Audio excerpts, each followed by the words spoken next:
বিদেশে মূর্তিও বানায় মানুষের মতো বা আমায় কইছে বইয়া বইয়া কলা খাবো মুইটা কিন্তু দিস না আমার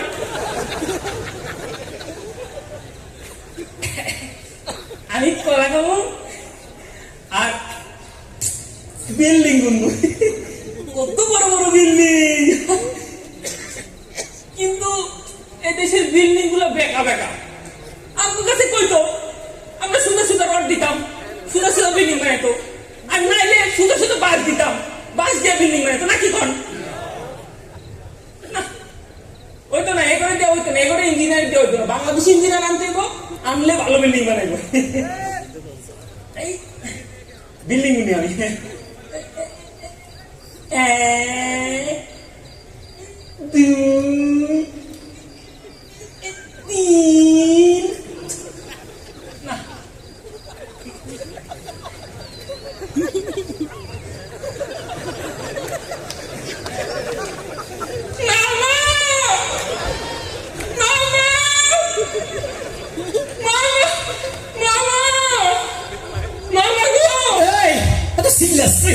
একটা অফিসে গেলাম দুইটা কথা বলবো তাও পারতেছি না তোর কারণে কি হয়েছে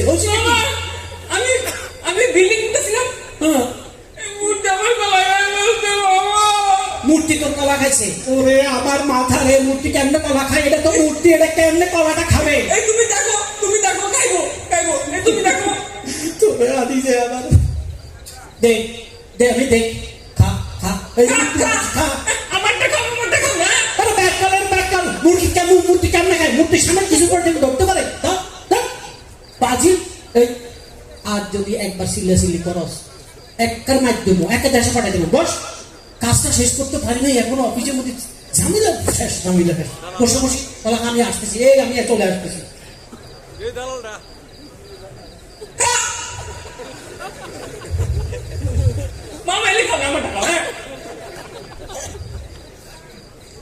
আমি মনে খাইছি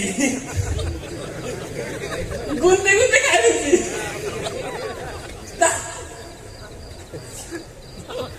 এটা খাবি না কিন্তু আমার বিল্ডিং মধ্যে কি মজা বাংলাদেশে এত বড় বিল্ডিং নাই সব ছোট ছোট কিন্তু বিশাল বড় বড় বিল্ডিং এক দুই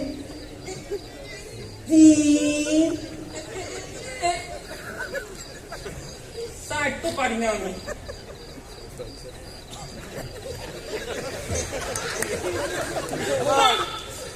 আমায় কইছে আমার টাকিয়ে মারবো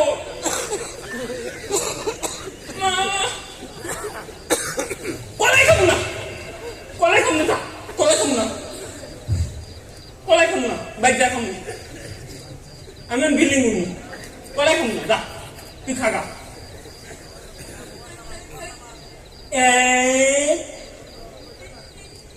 দুই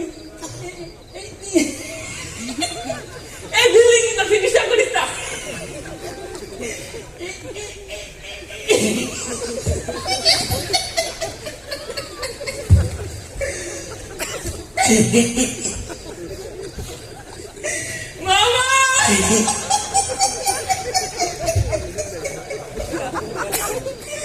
মামা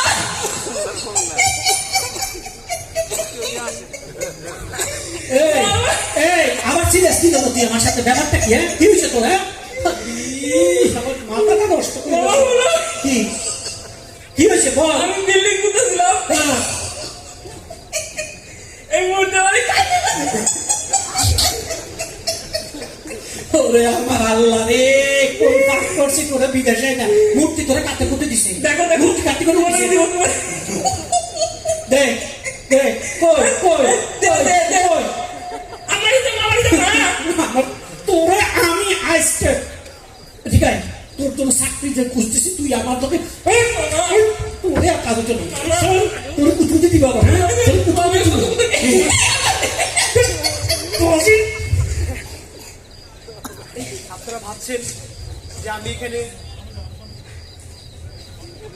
আপনারা ভাবছেন যে আমি এখানে স্ট্যাচুর মতো হয়ে দাঁড়িয়ে ভিক্ষা করছি। আপনারা কি জানেন আমি কেন ভিক্ষা করছি? কারণ আমার কাছে খাওয়ার টাকা নেই, কারণ আমার কাছে রুম ভাড়া দেওয়ার মতো টাকা নেই, কারণ কারণ আমি কোনো কাজ জানি না, কারণ আমি দেশ থেকে কোনো কাজ শিখে আসিনি। আজ তাই এই জন্য আমার রাস্তায় দাঁড়িয়ে স্ট্যাচু হয়ে দাঁড়িয়ে ভিক্ষা করতে হয়। মানুষ দেখি প্রবাসী এসে লাখ লাখ টাকা ইনকাম করে, আমিও ভাবতাম হয়তো বা আমিও লাখ টাকা ইনকাম করতে পারবো, কিন্তু আমি এটা জানতাম না যে প্রবাসী যেতে গেলে ভাষা শিখতে হয়, কাজ জেনে যেতে হয়। তাই আপনাদের কাছে আমার একটাই অনুরোধ, আপনারা প্রবাসী আসার আগে, বিদেশে আসার আগে অবশ্যই একটা কাজ শিখে আসবেন, অথচ ভাষাটা জেনে আসবেন। তা না হলে আমার মতো রাস্তার পাশে দাঁড়িয়ে আপনারও ভিক্ষা করতে হবে স্ট্যাচু হয়ে। আপনি যখন কষ্টে থাকবেন, আপনার পকেটে যখন টাকা থাকবে না, মামা চাচা খালা খালু যাই বলেন না কেন, কেউ আপনার পাশে আসবে না। সো সবার কাছে আমার একটা অনুরোধ, আপনারা প্রবাসে আসার আগে অবশ্যই একটা কাজ শিখে আসবেন।